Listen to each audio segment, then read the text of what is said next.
Hello दोस्तों, ये video Paris पे है जो कि इस समय न्यूज़ में है।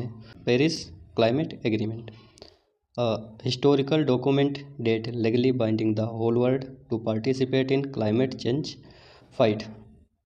196 countries adopted the agreement, officially recognize human influences on climate change. Goal क्या है कि 2 डिग्री टेम्परेचर जो है, जो टेम्परेचर बढ़ रहा है उसे 2 डिग्री से कम रखना है। जो बढ़ रहा है उसे 2 डिग्री से कम बढ़ने देना है और कोशिश ये करनी है कि ये टेम्परेचर 1.5 डिग्री ही रहे। ठीक है। और क्या दे रखा है कि इसमें ये रोल ऑफ द फॉरेस्ट, जो फॉरेस्ट है उसमें फॉरेस्ट एरिया बढ़ाना है।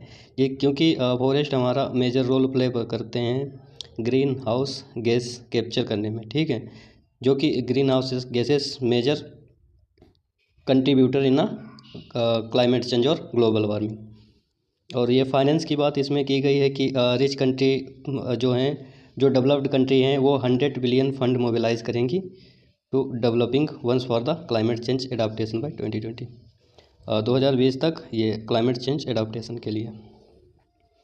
Every 5 years country shall revise their emissions. हर 5 साल बाद कंट्री को अपना एमिशन टारगेट रिवाइज करने होंगे। जो भी टारगेट सेट किए जाते हैं कि एवरी 5 years, ठीक, India decided to 500 gigawatt renewable energy by 2030। ठीक है, इसी तरीके से।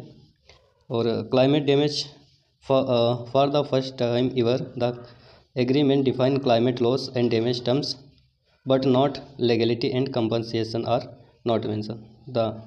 इसमें एग्रीमेंट डिफाइन किया जो क्लाइमेट लॉस और डैमेज हो रहे हैं उनकी बात की गई है, लेकिन इसमें कंपनसेशन नहीं दिया गया है। इसमें ये चीज़ इसलिए की गई है क्योंकि एमिशन या ग्लोबल वार्मिंग या फिर बात करें हम टेम्परेचर इंक्रीज होने में कहीं ना कहीं ज़्यादा कंट्रीब्यूशन जो है वो डेवलप्ड कंट्री का ही है। उसमें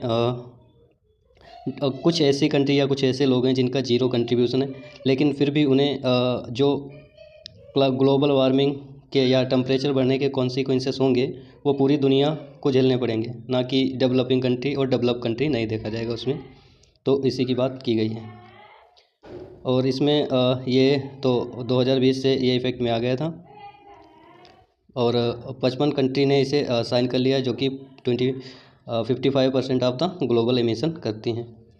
climate neutrality 2050, the balance between emission and sink should be reached in the second half of the 21st century.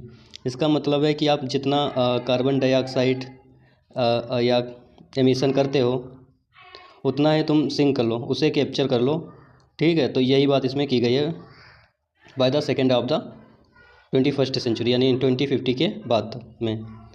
Clean technologies, इसमें क्लीन टेक्नोलॉजीज़ की बात की गई है, जैसे कि आप सोलर, विंड, वाटर एनर्जी, इन सभी चीज़ों का और टेक्नोलॉजी ट्रांसफ़र की बात की गई कि जो डेवलप्ड कंट्री हैं वो पुअर कंट्री, जो डेवलपिंग कंट्री हैं, उनको टेक्नोलॉजी ट्रांसफ़र करेंगी।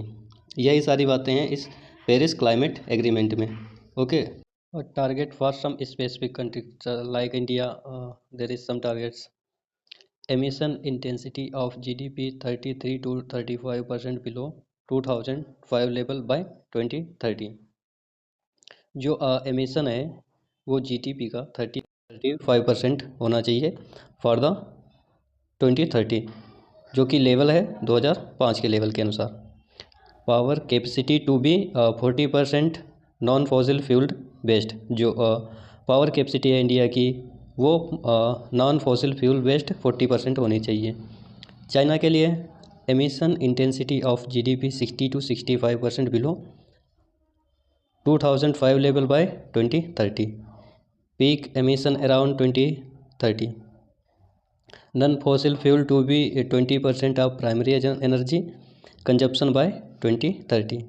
USA contribution of emission 26 to 28% below 2005 level by 2025। यूरोपीय union 28 countries, absolute emission 40% below 1990 levels by 2030. These are the targets some other countries. Thank you for watching. Like, subscribe and share.